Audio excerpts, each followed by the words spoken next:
सभी साथियों को मेरा नमस्कार। स्टडी टाइम में आपका स्वागत है और एक नए महत्वपूर्ण अध्याय को लेकर के मैं पुनः आपके समक्ष उपस्थित हूँ। साथियों, अगर नहीं जानते हैं तो जान लीजिए अपने मूलाधिकार। भारतीय संविधान ने भारत की जनता को मूलाधिकारों से नवाजा है और बहुत बहुत आपको मूलाधिकार दिए गए हैं। तो अपने अधिकारों को जान लीजिए कि कौन कौन से अधिकार आपको संविधान में दिए गए हैं। तो आइए चर्चा करते हैं। सबसे पहले तो जो मूलाधिकार हैं उनका अर्थ क्या होता है। किसी भी देश का नागरिक क्यों न हो, अगर उसको अधिकार नहीं प्रदान किए जाएंगे तो वो अपने व्यक्तित्व का विकास नहीं कर सकता है। तो इंसान को अपने व्यक्तित्व का विकास करने के लिए, अपना संपूर्ण विकास करने के लिए उसे मूलाधिकार प्रदान किए जाते हैं। और ये तो इनका अर्थ हो गया। और दुनिया का कोई भी सभ्य देश, असभ्य देश है तो उसकी बात अलग है, लेकिन दुनिया का कोई भी सभ्य देश कानून के माध्यम से जनता को किसी न किसी रूप में मूलाधिकार प्रदान करता है। इंग्लिश में फंडामेंटल राइट्स कहते हैं। फंडामेंटल राइट्स इसलिए कहते हैं क्योंकि ये जीवन के लिए परम आवश्यक है। इतने आवश्यक हैं कि इनके बिना कोई व्यक्ति अपने जीवन को अच्छे ढंग से, सम्मानजनक ढंग से जी नहीं सकता है। तो आइए साथियों, इस पे चर्चा करते हैं। आज का ये चैप्टर बहुत महत्वपूर्ण है जनता की दृष्टि से, भारत की जनता की दृष्टि से, कि हमारे संविधान निर्माताओं ने क्या क्या अधिकार जनता को दिए हैं सरकार के विरुद्ध। तो आइए जानिए कि सरकार के विरुद्ध जनता को क्या क्या अधिकार दिए गए हैं। आइए जानते हैं।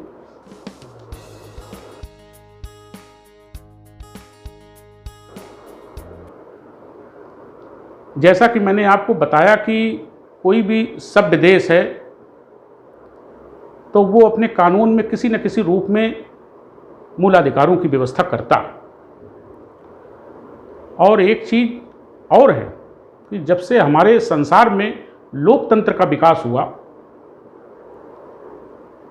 तब से मूल अधिकारों की गरिमा और उसका महत्व और ज़्यादा बढ़ गया। और कोई भी देश वो अपनी जनता को उसने कितने मूलाधिकार दिए हैं उनके आधार पर उसकी पहचान होती है, वो जाना जाता है कि वो किस प्रकार का देश है। तो अपनी जनता को दिए गए मूल अधिकारों के आधार पर उसकी पहचान होती है कि वो किस प्रकार का देश है। आइए, मूलाधिकारों का जो इतिहास है वो इतिहास काफ़ी पुराना है। दरअसल मूलाधिकारों में दो प्रकार के जो अधिकार होते हैं वो मैं बता दूं। एक तो वो अधिकार होते हैं जो मनुष्य को जन्म के साथ उसे मिलते हैं, जन्मजात होते हैं, उन्हें प्राकृतिक अधिकार कहते हैं, नेचुरल राइट्स। और कुछ अधिकार ऐसे होते हैं जो उसको आगे बढ़ने के लिए, उसके जीवन को सफल बनाने के लिए, उसको विकास करने के लिए कुछ अधिकार अलग से दिए जाते हैं, मानव द्वारा निर्मित अधिकार दिए जाते हैं। तो ये जो मूल अधिकार होते हैं वो कुछ तो प्राकृतिक हैं और कुछ ऐसे हैं जो अलग से मानव निर्मित हैं, वो बना करके दिए गए कि ये भी बहुत परम आवश्यक हैं। तो ये दो प्रकार की वैरायटी मैंने आपको बताई। और जो मूल अधिकार हैं उनका सर्वप्रथम 1215 ईस्वी में ब्रिटेन की जनता ने प्राचीन स्वतंत्रताओं को बहाल करने के लिए जो वहाँ के सम्राट जॉन थे उनको मैग्ना कार्टा पर हस्ताक्षर करने के लिए बाध्य कर दिया था। मैग्ना कार्टा एक प्रकार का अधिकार पत्र होता है, इसको वहाँ की भाषा में मैग्ना कार्टा कहा जाता है। तो वहाँ के सम्राट ने ये स्वतंत्रताएं छीन ली होंगी पहले के, तो वहाँ का जो वर्तमान सम्राट था जान 1215 ईस्वी में, उसको बाध्य कर दिया वहाँ की जनता ने कि आप ये प्राचीन स्वतंत्रताएं जो थी इनको आप बहाल करिए। तो यहाँ से हमारे जो अधिकार हैं, मनुष्य के जो अधिकार हैं, उनकी शुरुआत होती है 1215 ईस्वी से। अब देखिए भारतीय संविधान, अब ये तो बात मैंने आपको ब्रिटेन की बताई, और ब्रिटेन में ही एक जॉन लॉक हुए, उन्होंने 3 मूल अधिकारों की परिभाषा दी, उनके अर्थ को स्पष्ट किया। ये ब्रिटेन के बहुत महान व्यक्तिवादी विचारक थे, और इन्होंने 3 मूलाधिकारों की व्याख्या की और 3 मूलाधिकारों को दुनिया को अवगत कराया। ये 3 मूलाधिकार कौन थे? जीवन का अधिकार, संपत्ति का अधिकार और स्वतंत्रता का अधिकार। जीवन, संपत्ति और स्वतंत्रता के अधिकार ये संसार में पहली बार जॉन लॉक ने, जो ब्रिटेन के राजनीतिक विचारक थे, उन्होंने सारी दुनिया को इन मानवों के 3 अधिकारों से अवगत कराया। और इनको न सिर्फ अवगत कराया, न सिर्फ इनकी व्याख्या की, इनकी परिभाषा दी, बल्कि सरकार के ऊपर ये अंकुश लगाया कि मनुष्य के इन तीनों मूल अधिकारों की सरकार को सुरक्षा करनी चाहिए। जीवन, संपत्ति और स्वतंत्रता, ये जो अधिकार हैं, सरकार तभी तक कायम रह सकती है जब तक कि वो मनुष्य के इन 3 अधिकारों की सुरक्षा करे। तो ये तो साथियों मैंने आपको मूल अधिकारों का दर्शन बताया। अब जरा हम अपने भारत की तरफ आते हैं। तो भारतीय संविधान निर्माताओं ने, वो अच्छी तरह जानते थे कि भारत में अभी परिपक्व लोकतंत्र नहीं है, और अगर मूलाधिकारों को जो जनता को दिए जाएंगे, अगर सरकारों के भरोसे इनको छोड़ दिया जाता है, तो चूंकि अभी लोकतंत्र इतना परिपक्व अवस्था में भारत में नहीं है, अभी शिशु अवस्था में है, तो सरकारों के ऊपर छोड़ देने से कोई गारंटी नहीं है कि जनता को ये मूलाधिकार उनको दे, उनको सुरक्षित रखें। और इसीलिए हमारे संविधान निर्माताओं ने सरकारों की इच्छा पर न छोड़कर संविधान में इनको भाग 3 में मूलाधिकारों की श्रेणी में इन अधिकारों को रखा है। तो संविधान के भाग 3 में अनुच्छेद 12 से लेकर 35 तक मूलाधिकारों की व्यवस्था की गई है। तो आप यहाँ से सोच सकते हैं कि जो संविधान निर्माता थे वो कितने महान थे कि उन्होंने सरकारों की इच्छा पर इसे नहीं छोड़ा।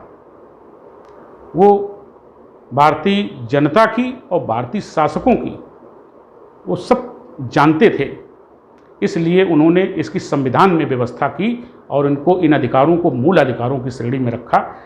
संविधान के भाग 3 अनुच्छेद 12 से लेकर के 35 तक इनका उल्लेख किया गया है।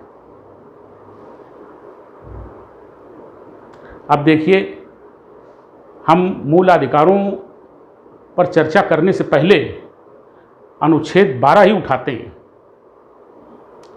अनुच्छेद 12 उठाते हैं। अनुच्छेद 12 में क्या कहा गया है?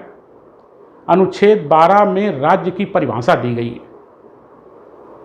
और राज्य की परिभाषा क्या दी गई है कि कोई भी संस्था, मैं इसको पहले भी अपने लेक्चर्स में बताता चला आया हूं कि कोई भी संस्था, कोई भी व्यक्ति, चाहे वो संसद हो, चाहे विधानमंडल हो, चाहे राष्ट्रपति हो, चाहे प्रधानमंत्री हो, चाहे राज्यों की सरकारें हों, राज्यों के विधानमंडल क्यों न हो, कोई भी XYZ राज्य के ऊपर नहीं है, राज्य से बड़ा नहीं है।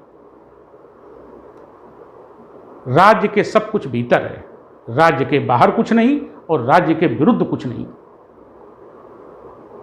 तो संविधान राज्य की परिभाषा देता है और ये उसकी परिभाषा है कि राज्य के बाहर कुछ नहीं, राज्य के विरुद्ध कुछ नहीं। जो भी राज्य के भीतर कोई भी पद हो, कोई व्यक्ति हो, कोई समूह हो, संसद हो, राज्यों के विधानमंडल हो, मुख्यमंत्री हो, राज्यपाल हो, राष्ट्रपति हो, सब राज्य के भीतर हैं, राज्य से ऊपर कोई नहीं है। ये अनुच्छेद 12 में राज्य की परिभाषा दी गई है।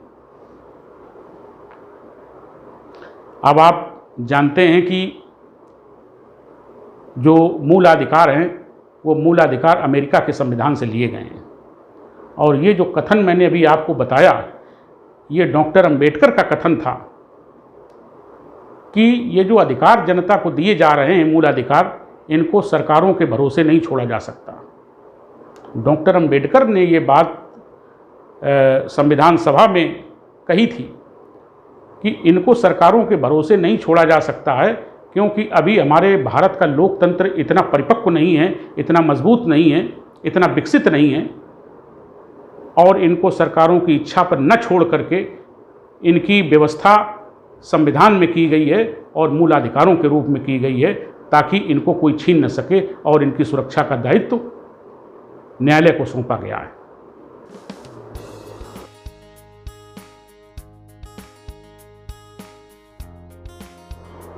आइए अब अनुच्छेद 12 के बाद अनुच्छेद 13 में देख लेते हैं कि 13 क्या कहता है।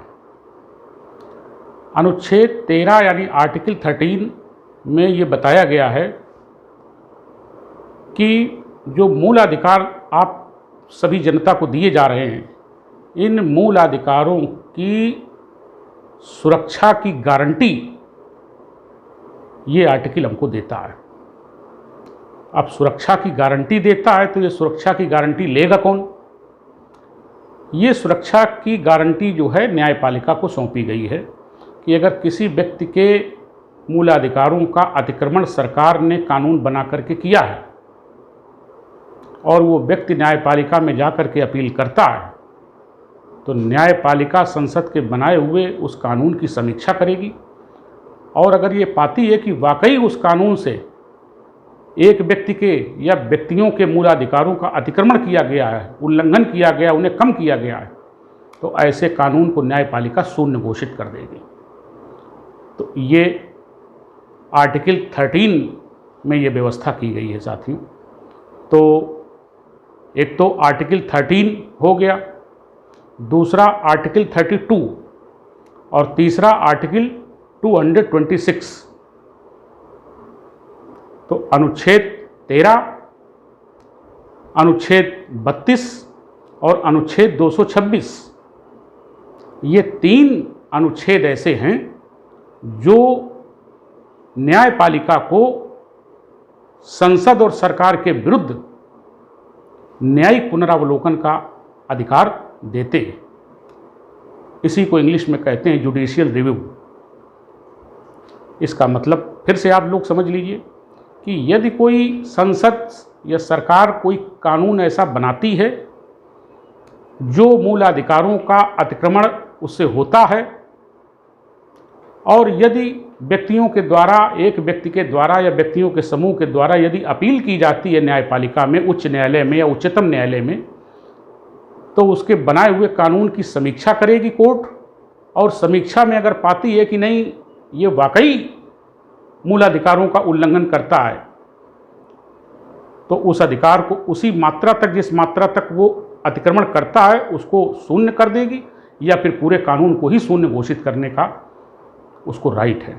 तो इस आधार पर हम कह सकते हैं कि जो मूल अधिकार दिए गए हैं वो अनुच्छेद 13 उनकी सुरक्षा की गारंटी देता है।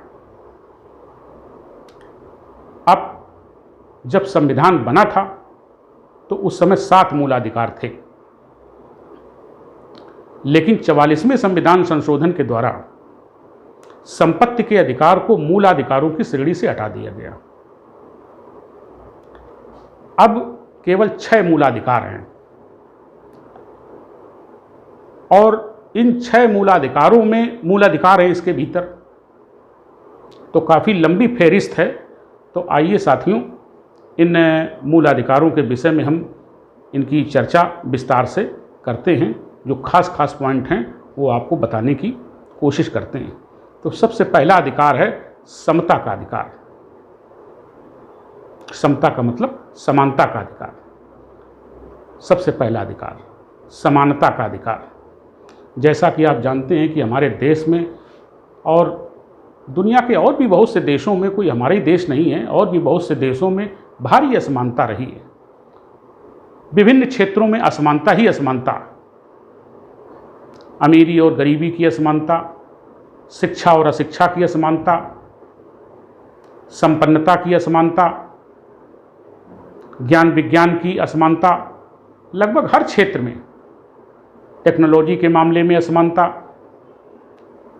तो अब ये इस असमानता को कैसे कम किया जाए, चूँकि एक शक्तिशाली देश तभी बनता है जब उस देश में रहने वाले सभी नागरिकों का योगदान हो देश को आगे बढ़ाने में।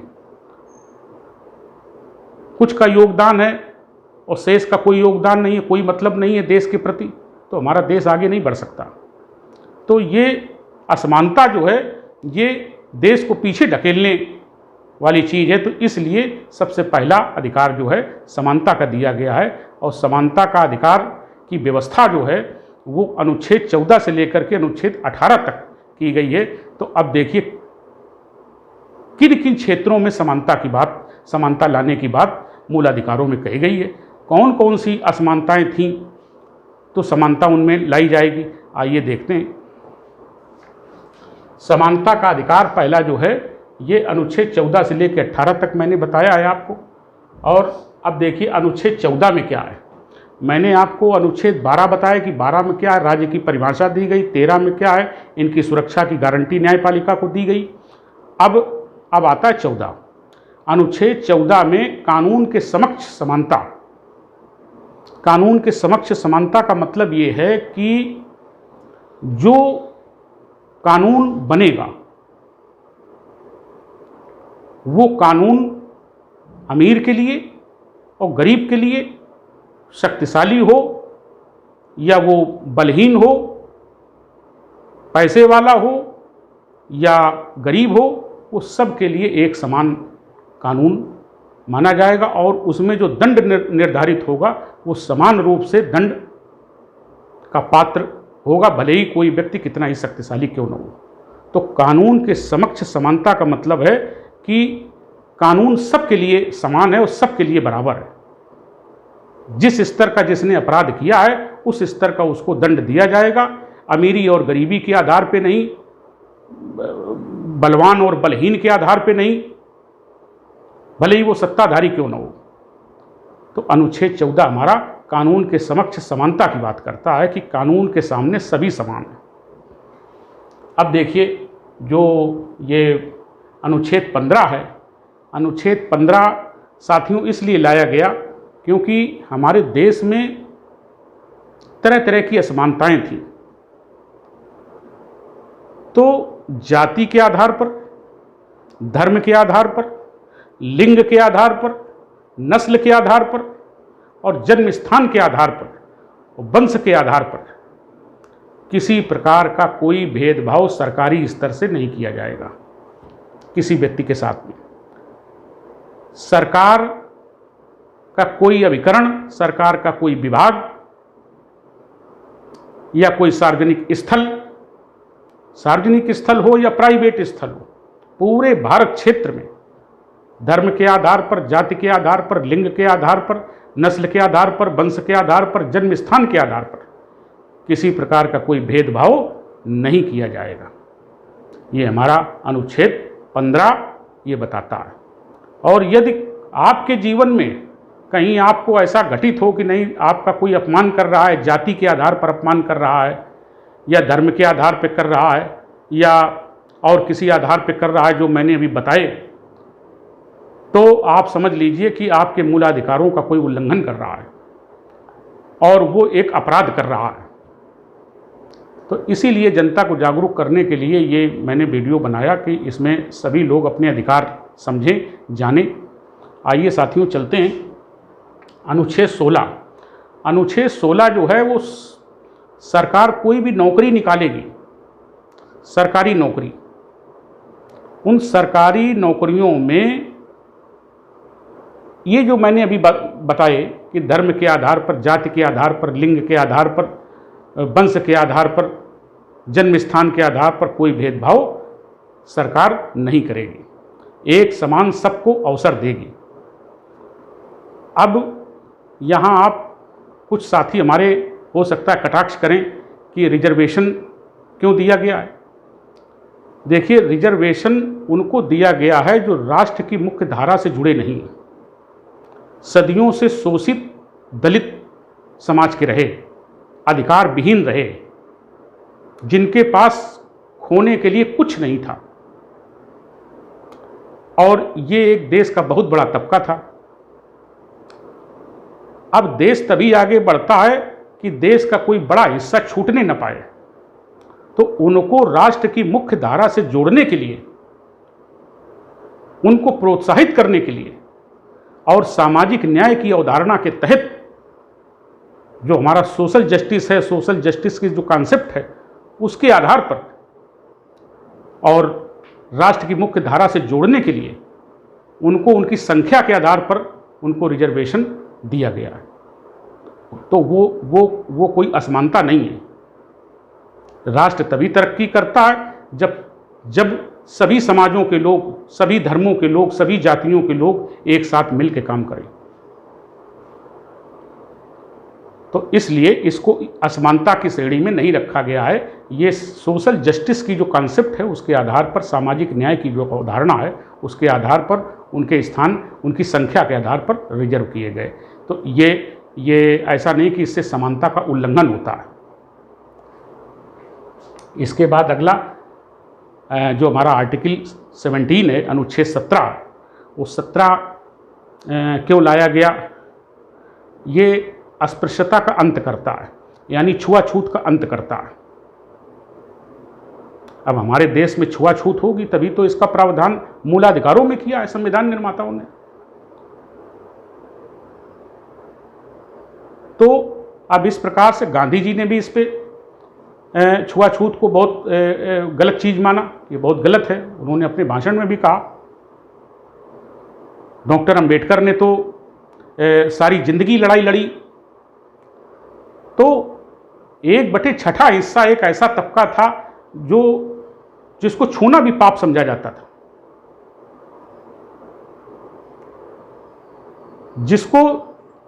जिससे सेवाएं भी नहीं ली जाती थी।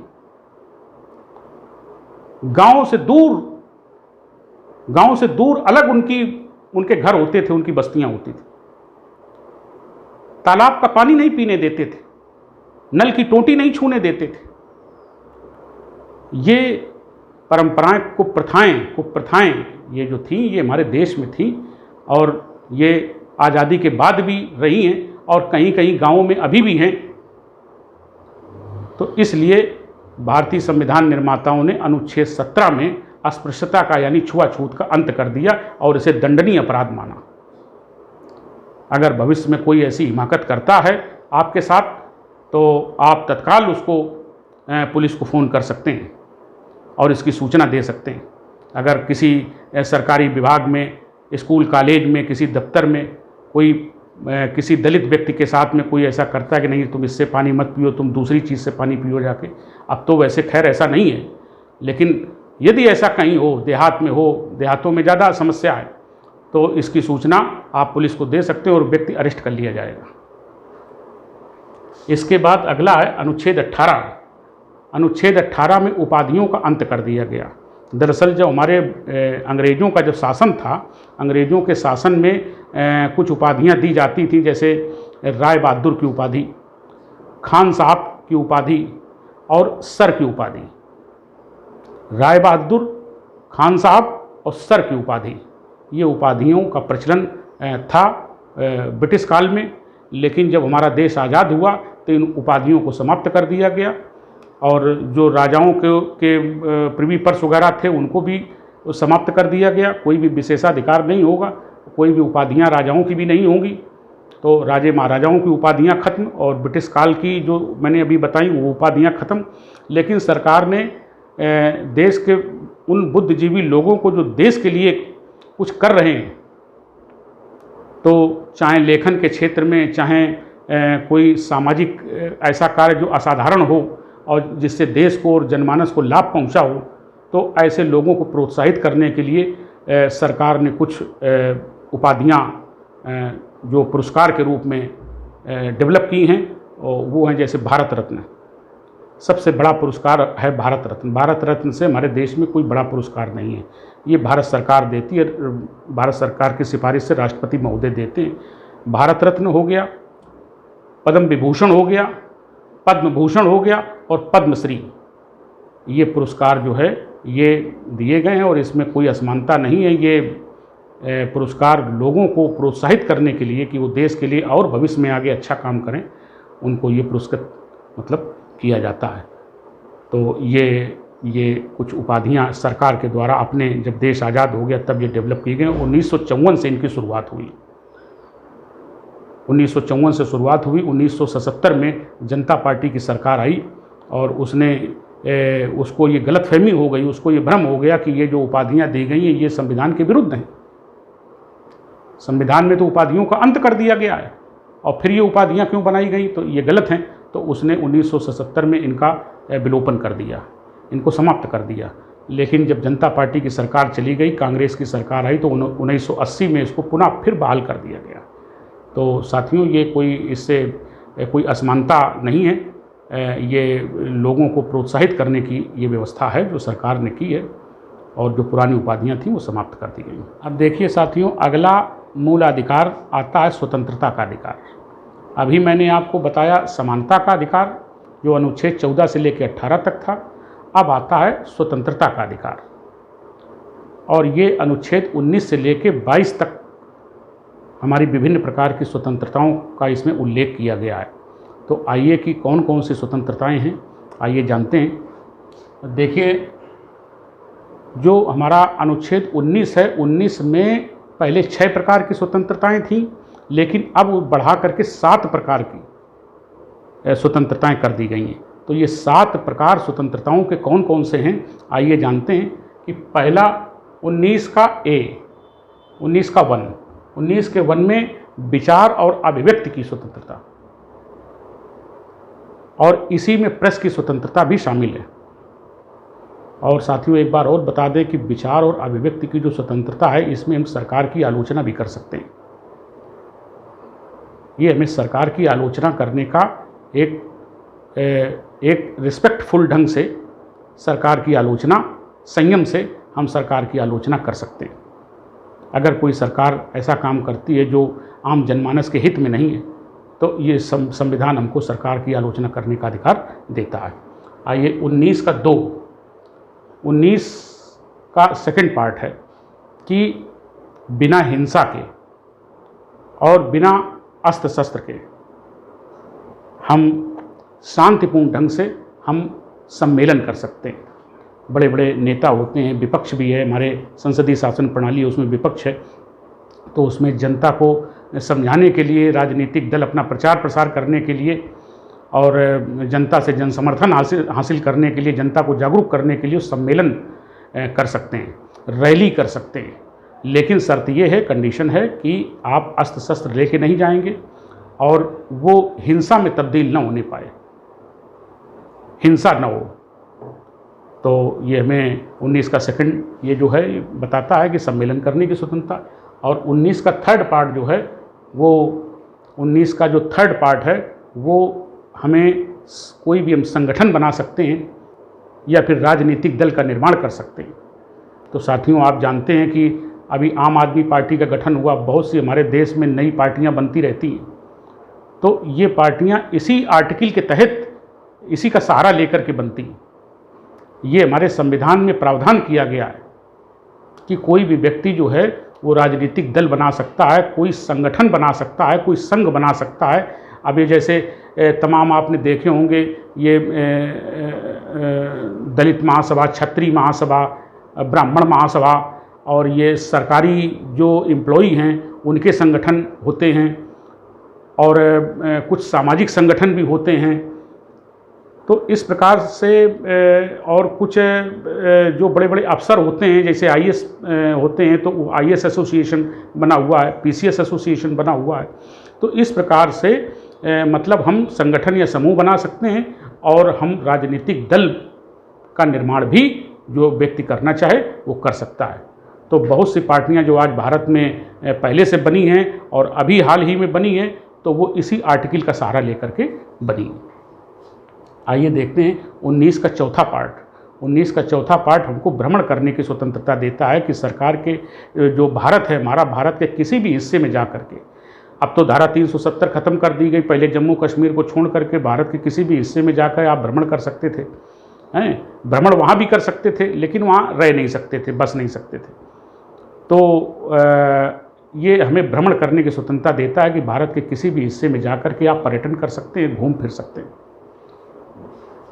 और 19 का पाँचवा जो है हमें भारत के किसी भी राज्य क्षेत्र में जाकर के बस जाने की स्वतंत्रता देता है, निवास करने की स्वतंत्रता, अपना घर बना करके रहने की स्वतंत्रता देता है भारत के किसी भी राज्य क्षेत्र में जाकर के।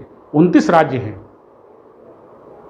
इसके बाद अगला जो 19 का 6 है वो न सिर्फ बसने की स्वतंत्रता, न सिर्फ भ्रमण करने की स्वतंत्रता, बल्कि हमको व्यवसाय करने की, अपने राज्य से, जैसे हम उत्तर प्रदेश में हैं और मध्य प्रदेश में जाना चाहें, राजस्थान में जाना चाहें, गुजरात में जाना चाहें, भारत के किसी भी राज्य क्षेत्र में जा कर के हम अपनी जीविकोपार्जन कर सकते हैं, यानी हम व्यापार कर सकते हैं।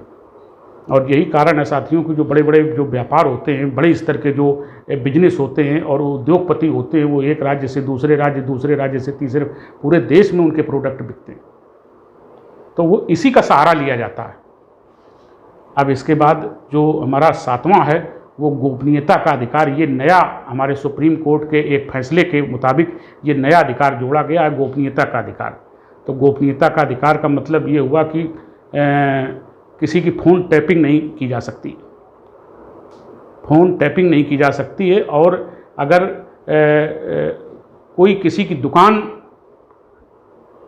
जबरन नहीं बंद करा सकता है, अगर उसकी बंद करने की इच्छा नहीं है तो जबरन दुकानें नहीं बंद, जैसे हड़ताल हो जाती हैं, हड़ताल को और जबरन दुकान बंद कराए जाने को अलग अलग कर दिया है सुप्रीम कोर्ट ने। हड़ताल अलग चीज़ है और जबरन किसी की दुकान बंद कराया जाना वो दूसरी चीज़। अगर सरकार नहीं चाहती, वो व्यक्ति नहीं चाहता, तो जबरन वो संगठन जो कि बंद का आह्वान कर रहा है वो जबरन दुकानें बंद नहीं करा सकता है। तो ये एक प्रकार से इसको गोपनीयता के अधिकार में रखा गया है। तो ये 7वां अधिकार भी इसमें स्वतंत्रता के उसमें लिस्ट में जोड़ दिया गया है। तो इस प्रकार से ये आपकी जो धारा 19 है, जो अनुच्छेद 19 है, उसमें 7 प्रकार की स्वतंत्रताओं का मैंने जिक्र किया। अब इसके बाद आगे चलते हैं।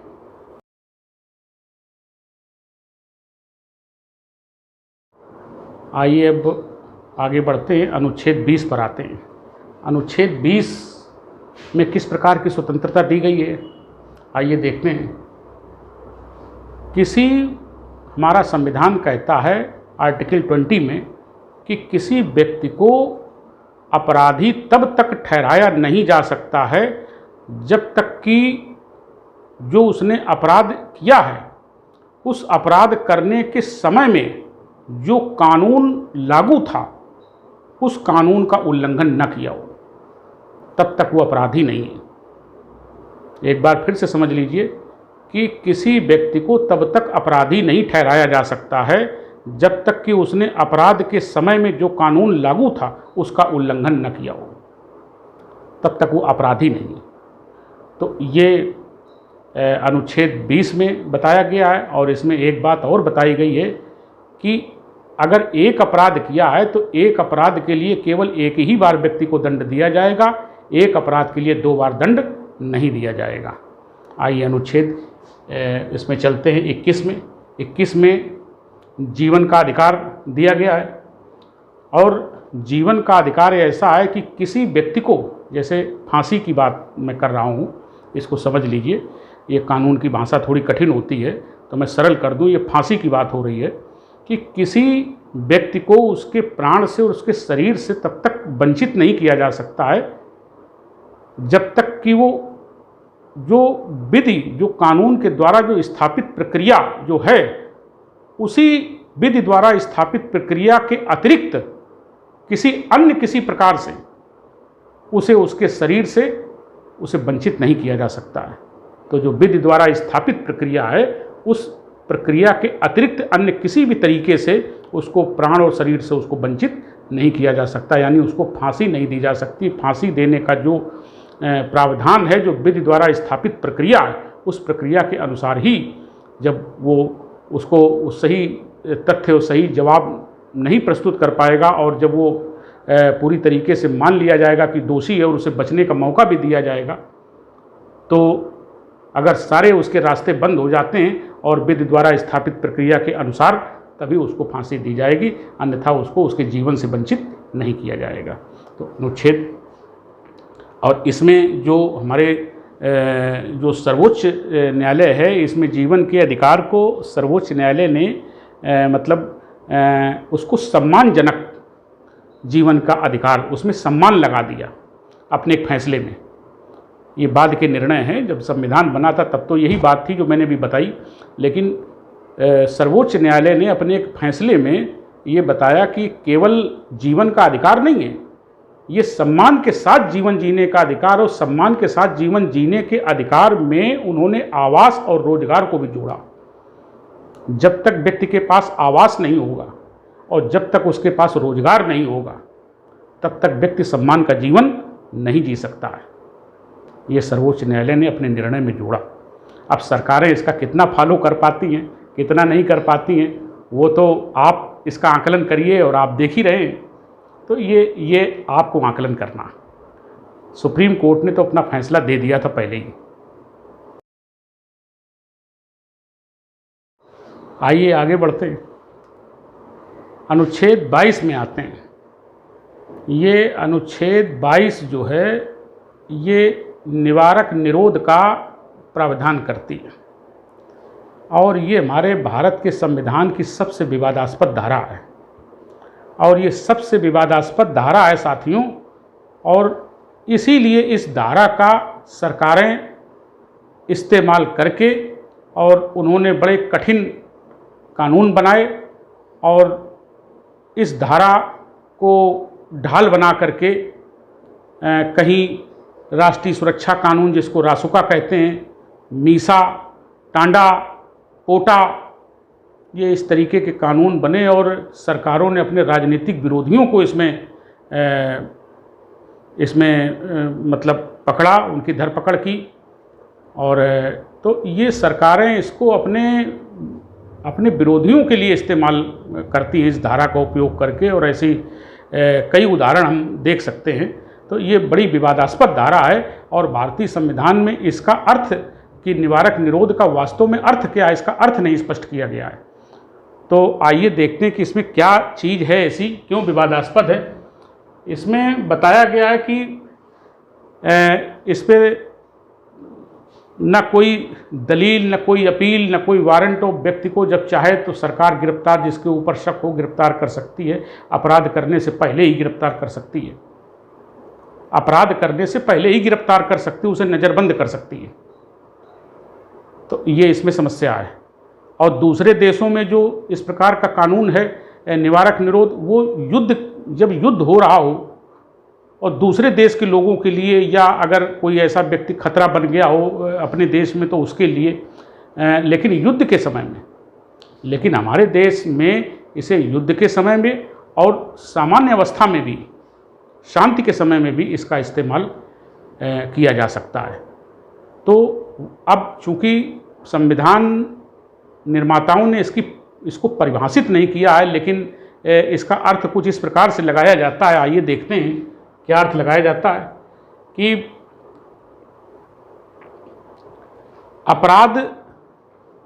अपराधी को अपराध करने से पहले ही गिरफ्तार कर लेना। अब इसमें सुप्रीम कोर्ट ने कुछ प्रोविजन दिए हुए हैं कि यदि अपराध करने से पहले ही आपने किसी व्यक्ति को नज़रबंद कर दिया है, तो आपको 24 घंटे के अंदर सशरीर उसे मतलब प्रस्तुत करना होगा, और उसके गिरफ्तारी का कारण बताना होगा। और गिरफ्तारी का कारण से अगर सुप्रीम कोर्ट संतुष्ट नहीं है, तो उसे तुरंत रिहा करना होगा। तो इस प्रकार से इसमें ये संरक्षण थोड़ा बहुत प्रदान किया गया है। तो इसके बाद इसमें एक और संरक्षण प्रदान किया गया है कि इसमें व्यक्ति जो है अपना वकील कर सकता है और अपने बचाव के लिए प्रबंध कर सकता है। बचाव का प्रबंध और अपना वकील वो कर सकता है, और इससे अपना बचाव कर सकता है। इसके बाद ये जैसा कि मैंने बताया कि बड़ी विवादास्पद धारा रही है और इसमें इसी को आधार मान करके जो सरकारें हैं, सरकारों ने कई कानून बनाए हैं और उन कानूनों को लागू किया है और उनका प्रयोग किया है व्यक्तियों पर, लोगों पर।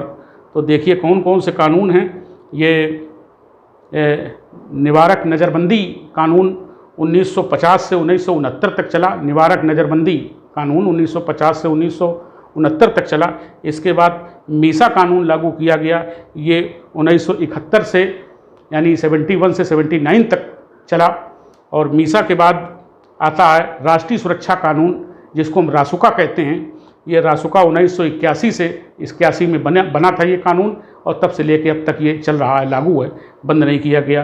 पोटा 2002 में आया और इस तरीके से इस अनुच्छेद 22 का सहारा लेकर के कई बड़े कानून और कठोर कानून बनाए गए। तो साथियों, ये धारा जो स्वतंत्रता का अधिकार है, वो स्वतंत्रता के अधिकार अनुच्छेद 19 से लेकर अनुच्छेद 22 तक ये मैंने आपको समझाए।